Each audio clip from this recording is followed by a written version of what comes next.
Hello guys, welcome to my channel. In this video, I'm gonna show you how to fix installation package could not be opened in Windows 11. It is a fast and easy tutorial. There is a problem with this Windows installer package error message is a common issue in trying to install desktop software such as iTunes, Unreal Engine, Adobe Acrobat Reader, etc. on Windows 11 and 10. The message also says a program required for this install to complete could not be run. The following are some reasons for the issue.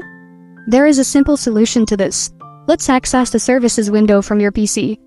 Come here and start by searching for services from the search. Click on it to open. When it is open, you will need to look for a service named the Windows Installer. Scroll till you find it. These services are usually listed by alphabetical order, so it's easy for them to be accessed. When you have located it, double-click on it. The Windows Installer properties will open. We are going to focus on the service status. Just click on the Start. Then click OK to save the changes.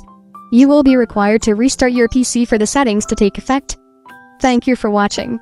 If this video was helpful, please leave a like and subscribe to my channel for more videos like this. And click on that notification bell to never miss an update.